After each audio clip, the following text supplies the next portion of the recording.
All right, so this was our planning committee. So this was the group of men who planned this meeting that started yesterday afternoon and then went through the end of this session and came up with all of the sessions that you've heard and actually invited all of the outside speakers who were their personal contacts, actually, and Buddy Cassidy's contact, and put together a really fantastic meeting. So before we even start this panel, I want to thank these men for all the work that they've done and for putting together this meeting, because it's really been terrific. So thank you. Well, thank you to Annie, too, and the whole PPMD team, really. It couldn't have been done without you guys. Well, thank Absolutely. you. So, and so then when we were talking about this panel, this was the way that they wanted to end the meeting. And so they asked if we could do a very forward-looking ending panel that talked about really looking ahead and looking at the landscape and a forward-looking vision. And so we're going to first look at a forward-looking vision for them personally, individually, and then looking at really what they see personally for themselves when they consider the therapeutic landscape. So to do that, because I realized not everybody in this room was there yesterday, we're going to sort of talk about who they are first and where you are in your life, so everyone gets our starting point, and then we'll go from there, if that's okay. So, so if we're just going to understand that each of you are very successful, and you've all achieved a lot if you're here. And what I'd like is if you could each just give a quick description of who you are, where you are in your life, where you're living, maybe, and maybe catch people up on what we talked about yesterday a little bit. So do that in maybe a minute or for each of you. And then I'll start asking questions from that point, if that works, okay? And maybe we'll start on the end with Alan and work our way this way, okay? Yeah, so my name is Alan Chaulet. I just turned 25 in May, and right now I graduated from college 3 years ago, and I'm living with my parents, and I'm starting 3 businesses, and I'm really excited because it's been my dream since I was 6 years old to be an entrepreneur, and I finally get the chance to get that despite DMD. And yesterday I presented on adapting your world through technology, and I talked about some really helpful like gadgets, apps, and technology in home automation, voice to text, and several really interesting areas. Which is, I'm going to launch a new business for you, actually, after yesterday. It was a fabulous presentation, which we'll be posting on our website, and everyone really needs to check that out. Mario? I'm Mario Damiani. I'm 37. I'll be 38 in September, and I have Becker muscular dystrophy. I'm a lifelong resident of the DC area. Grew up, went to college and law school, all here in DC. And I worked as a lawyer for 5 years for the DC government. Then I went to the U.S. Department of Labor, and I worked on disability employment policy issues for the federal government. And about a year ago, I started a position at the U.S. Access Board, which provides, well, they do guidelines and standards and enforcement for accessibility. We work in conjunction with the Department of Justice a lot, and also we enforce laws that specifically apply to federal buildings. So it's been really fun for me to go after people that aren't doing things correctly. I just enjoy that kind of thing. I don't know. I don't know, but and through it all, a great support system, family, my wife Teresa, who spoke with me earlier, and we're thinking about embarking on parenthood next year, possibly. Still talking about it, getting all the information we need to make an informed decision, but that's what the future holds. You'll for never us. have enough information. I know. That's what we keep hearing. Anyway, we'll see. Hi, everybody. I'm Kanch Randhawa. I'm 40 years old. I have Becker's muscular dystrophy. And a little history about myself. I graduated from York University in Toronto, Canada. I was born and raised in Toronto, Canada. And I have a degree in political science. And I did follow that for a little while. I tried to, I worked in the public sector for quite a while, for a few years. But I decided to change that, and I went into finance. And I work with Bank of Montreal as a mortgage broker, and then with AGF Trust. You may know AGF as a mortgage advisor, and I worked there for about 10 years, and I'm married to, met my wife, and we have 3 children, and just happy to be here and being involved with PPMD, and just working towards what we're all looking for, and finding a way to stop Duchenne and Becker's. Tayjus?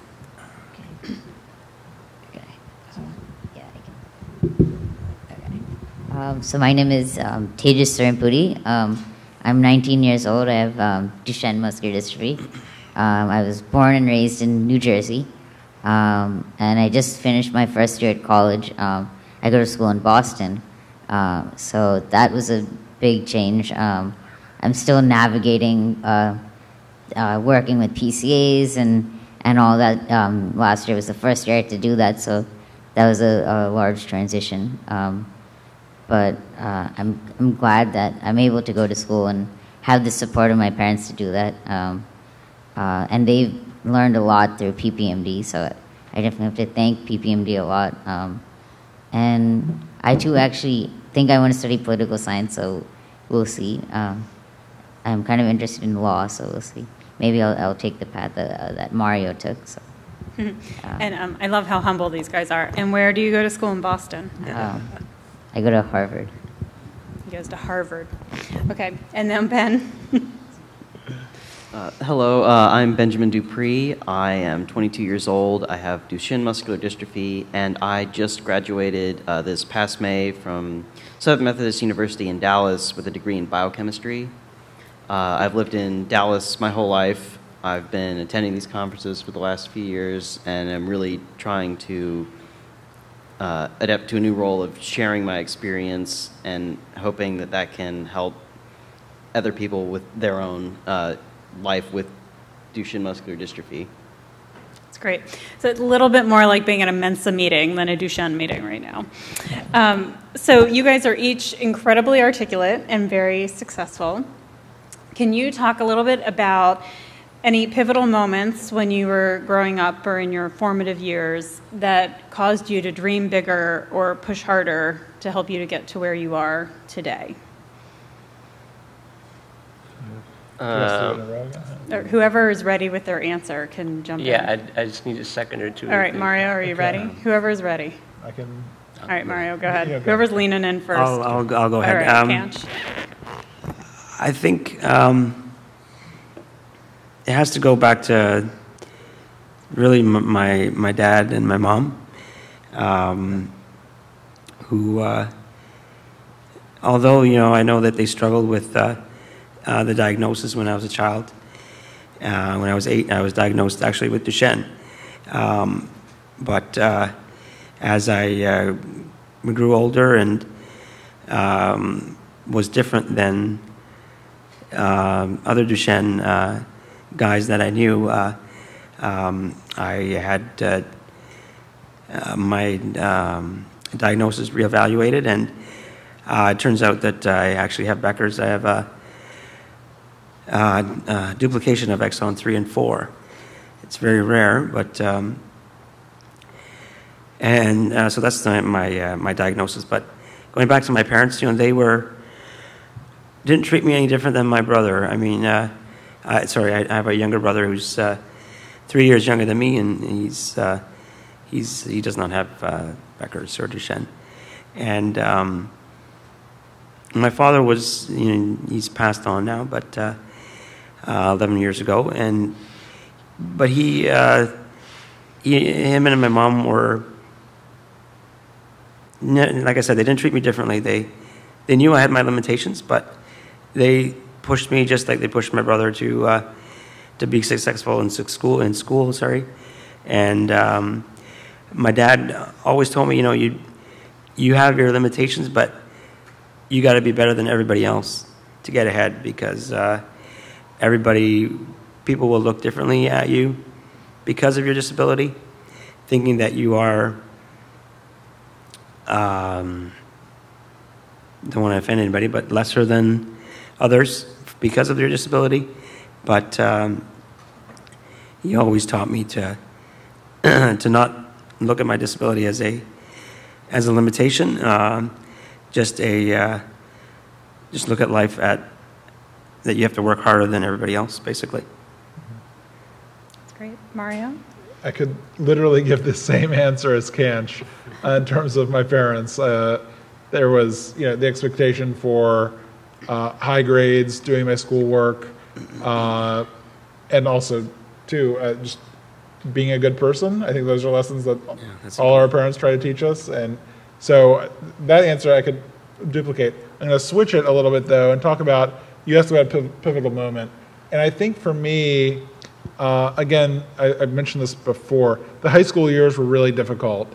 I got picked on, got made fun of, and rejected by girls that I wanted to date, but also in a broader sense. I was different and made to feel that way, and that was really tough. And there came a point during college where I really blossomed and came into my own, and it was that one moment where I just told myself that I'm going to take control over what happens to me in my life. And ever since then, I've had the confidence to really pursue what I wanted to pursue, whether romantically, whether in school, whether education. And then I think a very, very important point is taking control of my healthcare and being my own healthcare advocate, because not that my parents were unwilling to do it, but I just wanted that control and independence, and being able to schedule my doctor's appointments, call the pharmacy for my prescription refills, know what tests were being done to me and why, making sure transportation got arranged if my parents couldn't take me. Those are all things that I found extremely, extremely important when I was in my early 20s. I really hope that other people can take that lesson and try to do that for themselves. It gives you a lot of self-confidence, I think. So. That's great. If I can just add, Annie, just to what Mario said, when I was in high school, I did face a lot of the similar things, rejection from girls and being made fun of, and maybe more so in elementary. Children don't really understand, and but I never took it to heart as that. It's where it affected my day-to-day or made me feel down or what have you. But I think it's just a matter of being strong-willed is very important. Yep. That's great. Alan? And with me, I'd like to talk about my parents too. Like, they were tough as nails. Like, I kept trying to use DMD as an excuse to be different, and they were like, no, you're the same as everyone else. And I have a brother and sister who are younger than me. They're able-bodied. They all treated me exactly equally. Like, DMD, there were many times where it felt like I didn't even have DMD. Like, no one even, it was just like, oh, he has DMD, just like some people, I don't know, have certain hair color or something. And my friends and everyone throughout my life, they've always treated me exactly the same. They taught me to just fight for what I want and all that, and what I want to achieve in life. And in college and throughout parts of high school, I was really quiet. I was very introverted. I just spent time at home. I didn't really have desire to accomplish stuff. I was just on I was letting DMD get to my head and stop me from achieving what I wanted. And I was just one day I was like, enough is enough. I'm not going to let this stop me.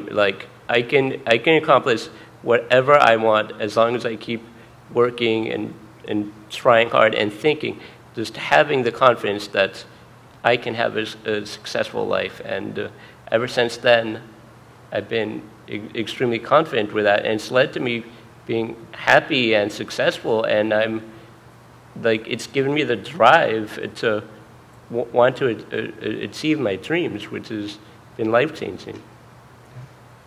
That's excellent. Thanks. Tayjus? Okay. So like the past three speakers, I'd also like to say it was probably my parents who were the ones who made me realize that I can't even think about my disability. It really wasn't an issue on the table at all. It was there, but they never reacted about it in front of me or were emotional or anything. They just remained. They stayed tough and resilient, and they ensured that I persevered. And contrary to what my brother might say, my mom yelled at me just as much as she yelled at him. So that definitely helps. My brother never treated me any differently. He was just another brother. I was just his sibling, and we fought, and he would try to beat me up, not in the same way. He would adapt it, but he was trying to be inclusive. So, yeah, I think the family aspect is definitely important. If you constantly see your parents talking in a morbid sense about your condition and how it's challenging, then that's the kind of psyche that you're going to develop as a person. So if you constantly see that, it's not good at all. It's going to only limit you. It's going to serve as purely as a limit. So I think it's important that the family piece is there. That your family keeps reminding you that you might have Duchenne, but it can't stop you unless you stop yourself. And then as far as the pivotal moment, I wouldn't say I wouldn't say there was a single moment in my life where I realized that I was exactly like everyone else. I think I always felt like it was exactly like everyone else. I did activities and hung out with people who had similar interests. I didn't focus on stuff that I knew wouldn't be possible or I wouldn't have interests. So I never really felt pressure from my friend group or anything that I was that different. They've just kind of adapted. I've had some of my friends for 7 years, and they've seen me transition from walking to using a wheelchair, and they just accepted it didn't affect them. So friends are also, of course, very important. I think I was lucky, and maybe that shows a change in times that I never faced bullying when I was in school. Maybe that shows a change in how people think, but I think it's for the better that I didn't have to undergo that like Kanch and Mario did. But they were the pioneers. They were resilient and persevered. So, yeah. That's great. Ben? I wouldn't necessarily call it a pivotal moment, but the 4 years I spent at Southern Methodist University have been amazingly transformative. It's not necessarily due to anything I've learned in classes, but more what I learned about myself. In the beginning of my college years, I was suffering from crippling depression. Even though I had not been bullied in high school, I had a group of friends, I spent time with them, I thought I was having a good time. I was really in denial about many things. I had a severely damaged sense of self-esteem, not necessarily all due to the fact that I had Duchenne, but I had never really taken a moment to talk about how I really felt or how my condition really, like what it meant to me. Not necessarily that it limited me or anything, but just I had not spoken about it as much as I really think I should have. So here I am at the beginning of college at what I would say is my lowest point. I realized that I was in trouble, and I asked if there was a way I could see a counselor or get some sort of mental health help. And through years of working with this counselor, I found a lot of things about myself that I never thought were things that made me who I am. Like, I enjoy talking to people, public speaking, things that I had always denied, but found to be something that were truly enjoyable. Things that I'd never let myself try because I was too worried about how people would see me. But in the last couple months, I reached what I would say is the highest point of my life, where I've become accepting of who I am, what Duchenne means to me, of my feelings and my relationships with my family and friends, to where I really feel like I'm a complete person. Wow. So what would you each say is the best advice anybody gave you? Whether it was, we've talked a lot about parents, whether it was a teacher, whether it was a friend, whether it was a sibling.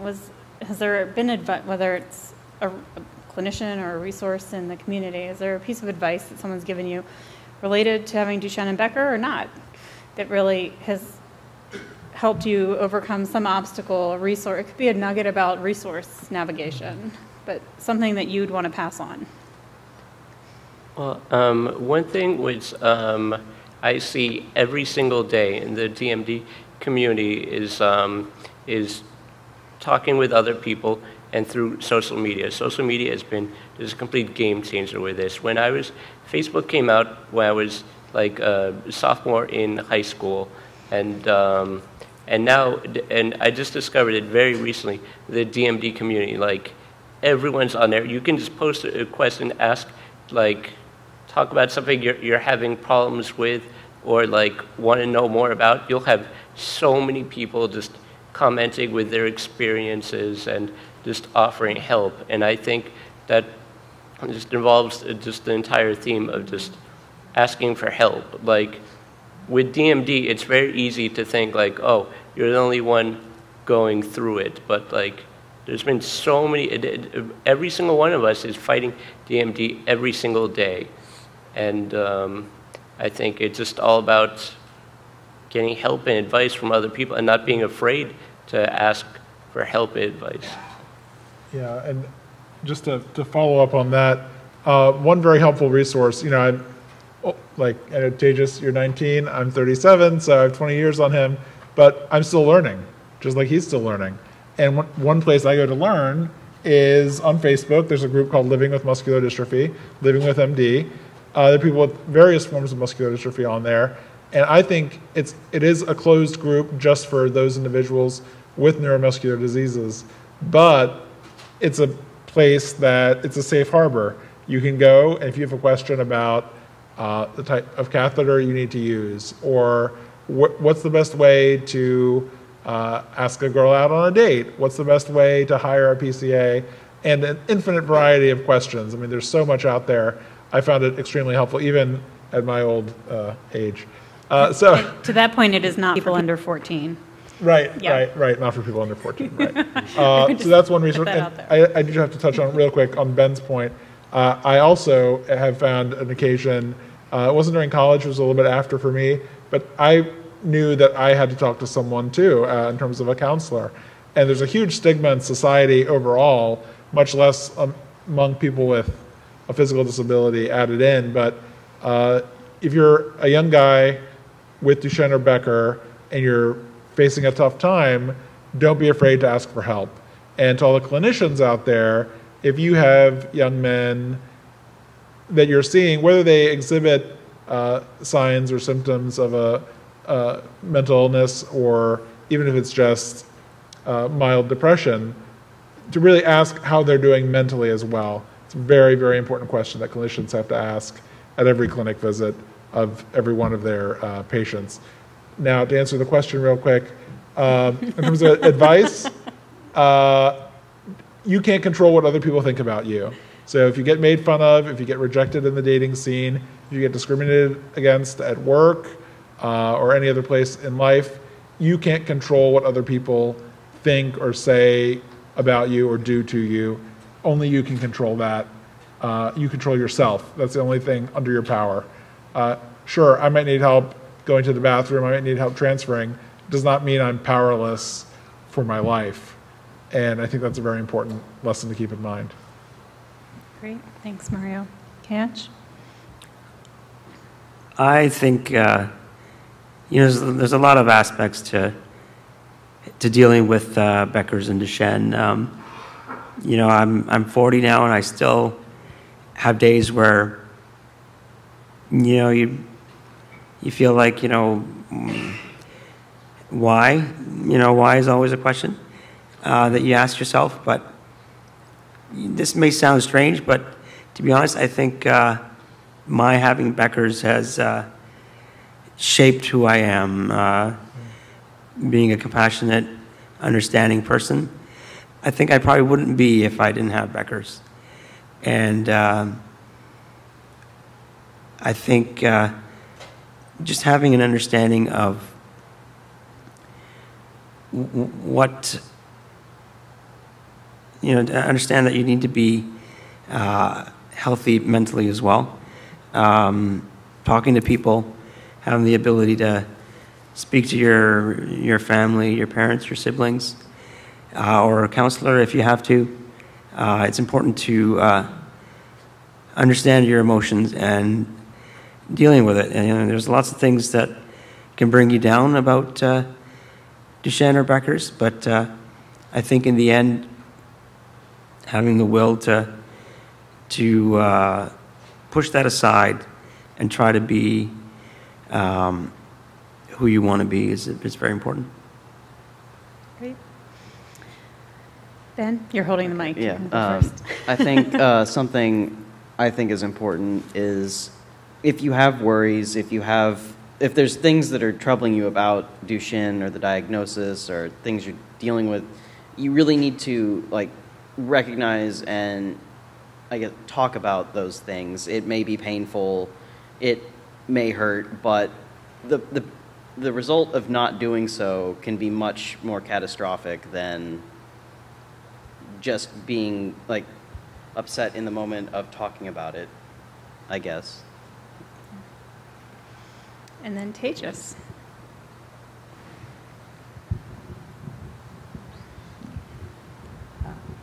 So first, there's actually something that Ben said yesterday that kind of resonated with me is that just because you don't talk about it doesn't mean that it's not something you have to be worried about or think about.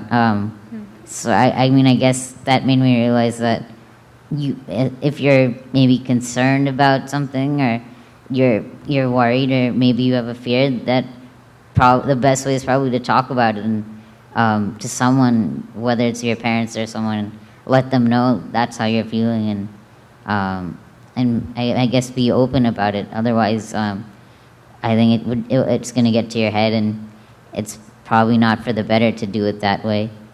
I guess for resources, I guess it's at least in my case, I've talked to a lot of different people who are older than me who use wheelchairs. A lot of people in the PPMD community. I have a friend he just did a mid-year program, and he's 45, he has SMA, and he's been a great help.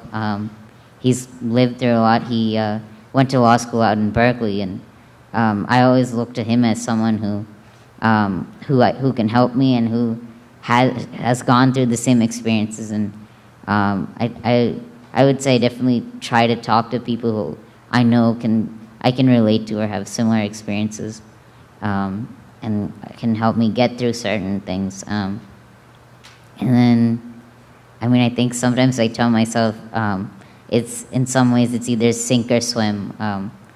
If you're not resilient, if you don't try to persevere, fight for what you want, then you're just gonna sink.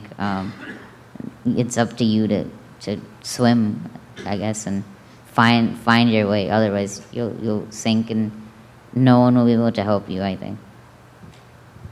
That's great. So for each of you, as you look out into your futures for, I don't know, the next 2 years, next 5 years, whatever seems manageable as you wrap your brain around it, what's next for you?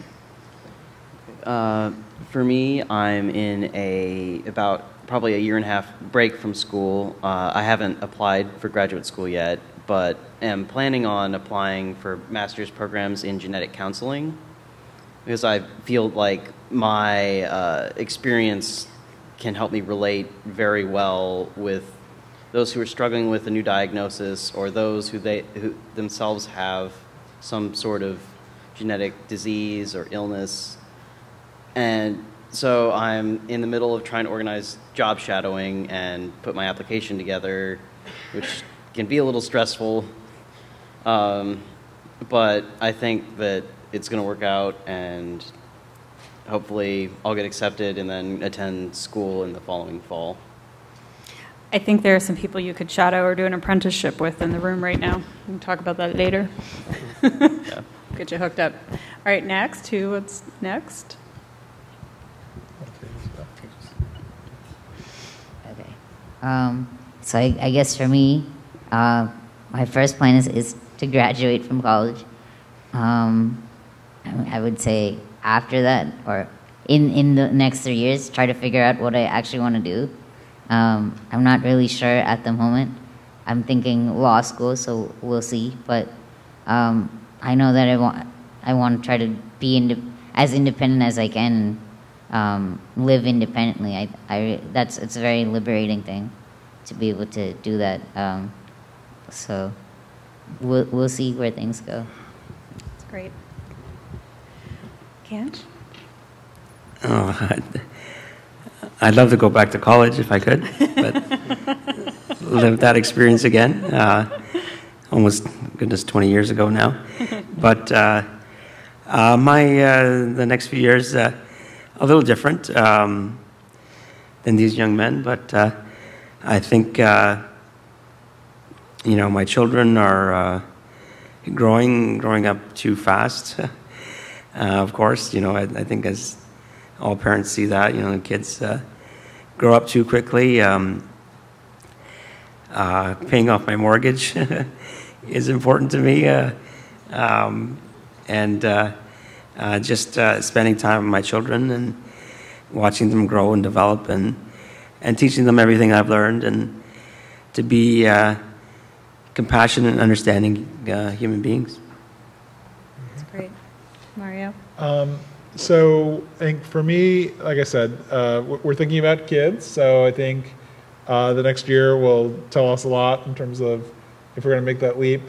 And I've only been married for about 3 years, actually. So continuing to grow in my marriage as well, talking about kids, and kind of settling into the life we have together. That's kind of what's on my agenda, while at the same time, because I know it's so vitally important, is making sure that from a medical perspective, cardiac and pulmonary, make sure that the major systems are covered, that I'm going to be there in the future, and doing everything I can and working with the medical professionals to make sure that that's being handled. Okay, that's the best way forward for me in securing what I want in the future.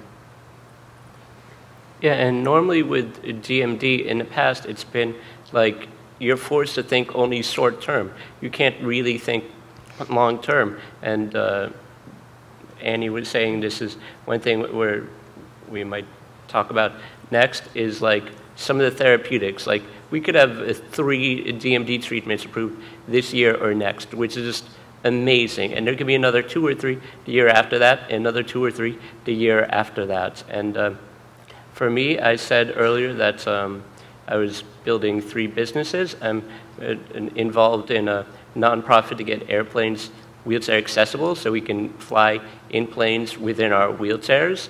And I flew here with my wheelchair. It was an absolute nightmare. And I hope within the next few years we make that a reality on every plane, or just have a plan where we'll be on every plane. And also, I'm involved with, I'm starting a video app startup with Anthony, who's another PAC member. He's back there. And we both have DMD, and it's amazing that we have the chance to build a business and accomplish our dreams. And I hope just keep accomplishing my dreams, just enjoying every day of life. And I hope to eventually, like, I'm not sure if it's 3 or 5 years, depends on a lot of stuff, but like move out of my parents' house, like get my own house, get a girlfriend, get married, have kids, like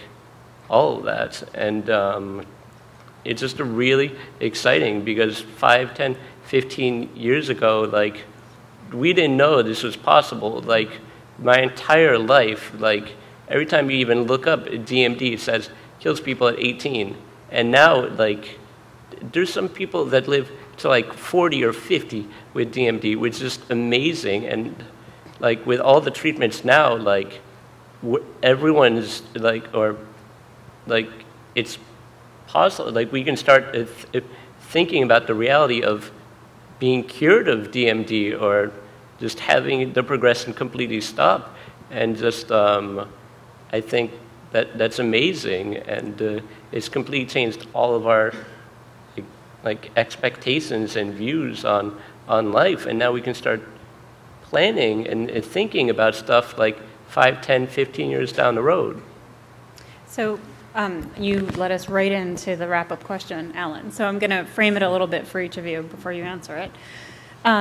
So as you look out into the therapeutic landscape, and you each read, I mean, every day we have new updates on what's happening and products that are anticipated to go into review by the end of the year and others that are in the pipeline. And I think each of you have participated at some level in clinical trials and the natural history studies, and I know you all, the people up here especially, are following all of this very closely. How do you each internalize what's happening right now in the Duchenne clinical and therapeutic space? Like, there has to be probably a balance of cautious optimism and just the reality of your everyday so you can just keep functioning. And so what does that mean to you as you're making your plans for the future, but then just living your lives? How do you internalize that? So maybe Alan already started to answer it, but maybe you could each answer that question. Kanch, do you want to start? You're the closest to the microphone. I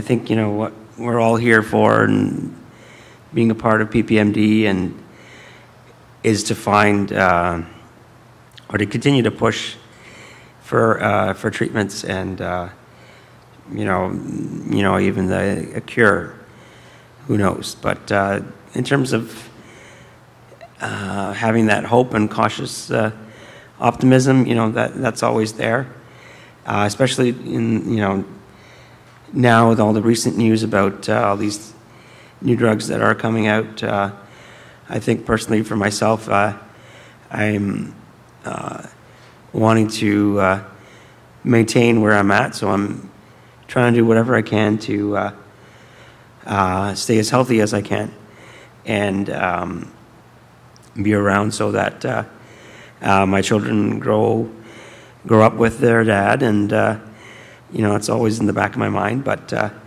having these potential therapeutics available, you know, just makes me want to stay as healthy as possible and to do whatever I can to stay healthy. And I think that's something that we all, you know, everybody that is here with Becker's or Duchenne, you know, keep doing what you can to maintain where you're at. And you know, in the next few years, there could be something that will help all of us. Mm-hmm. Yeah.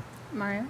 So one thing for me that I've talked to a few doctors and you know, realized that whatever treatment comes up, it's not like I'm going to be in a situation where I'll be able to walk again.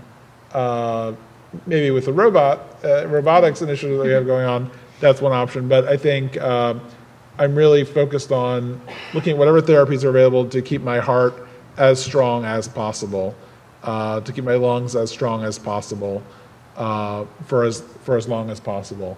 And if there are any muscular benefits that come up with any medications that would either stop the progression or maybe give me even a slight increase in my upper body strength, something like that I think would be very helpful. But moving out of the drugs, also just talking about the robotics. I mean, if I think about, and we see in the news the exoskeletons, we know what we're doing with solid suit and those ideas.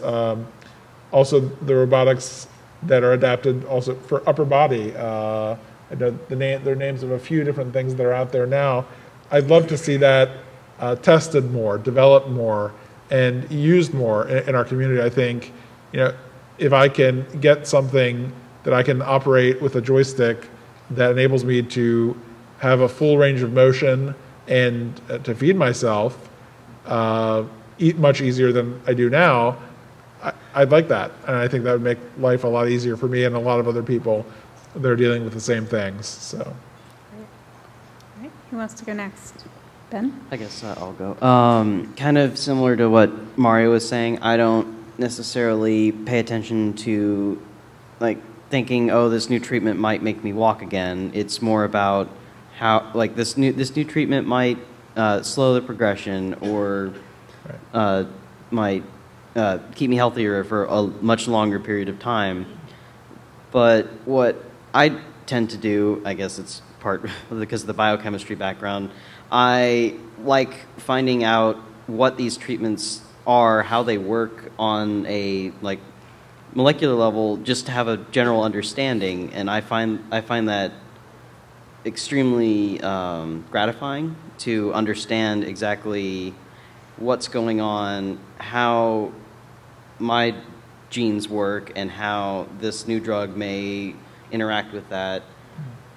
And in part, I see this as a way I could, by understanding these drugs and how they work, help better relay that information to others as to what potential treatments might mean for them. That's great. Tayjus? I would say, just like a lot of the previous speakers, that it's the idea that I'm aware that a lot of these drugs won't make me suddenly walk again, but they have a lot of other benefits, preserving function or improving upper body strength or maintaining heart health or the diaphragm. I mean, and anything, I guess, that will help is some help. I think it's, of course, at the same time, I always tell myself that you can't live your life just waiting. You can't just put your life on pause, I suppose. So it's important to realize that these drugs have value, but at the same time, to be aware, I guess, that things take time. But eventually, I guess, with perseverance and time, things will improve. So. That's great. And then, Alan, do you want to add anything? Yeah. And I think it's important to just be realistic. Like, Rome wasn't built in a day. It's not like we'll get an instant cure tomorrow. It's important to just understand, some of these medicines that are really close are just for stabilizing us, maybe improving some areas a little bit, and also what they can do combined together. But the most important thing is just being alive. Walking's overrated. We all lived, we all walked before in our lives, and It's okay. Yeah, walk, and being in a wheelchair, it's not bad. There's so many times where I don't even think about it. It's only a problem when you go someplace that's not accessible. And I think some of the stuff which can get us walking again or building muscle function, some of the stuff gene editing or stem cells, that's 5, 10, 15 years down the road. But the most important thing is just being alive at that point. And I think with all this stabilization, once we're all stable, then we'll live. And I think at that point it's just about getting us across the finish line, like getting like cures, and we can all keep fighting like we're doing every single day, but like some of us won't die, and it's really sad just seeing people like die from DMD. It happens all the time. We lost two people on the pack like in the last year, and it's really sad. Like we all hope no one dies from DMD ever again, and I think just as long as we keep fighting, like we're going to survive and we're going to beat this. So I think that's a perfect note to end on, and I think thank you guys for being here. I have a close friend who says, and I love his quote, "We were the population that was hoped for, and now we're here." And I think these men have articulated beautifully that now they're spending a lot more time starting to focus on their 401ks than their CKs. And I think that's the right place for our community to be. So thank you very much for being here with us today. Good job, buddy. So also just to recognize that these were, again, the people that planned this transitions meeting, and if you liked it, you need to let our staff know so that we make this not a one-time thing for PPMD, but we bring it back again, because this was just the pre-con for the PPMD conference, and this is the end of the transitions meeting, and you get an hour break before the annual Connect conference begins. So, and those of you who've been with us now for the 24 hours, thank you, and fasten your seatbelts because the conference now begins. Thanks, everyone.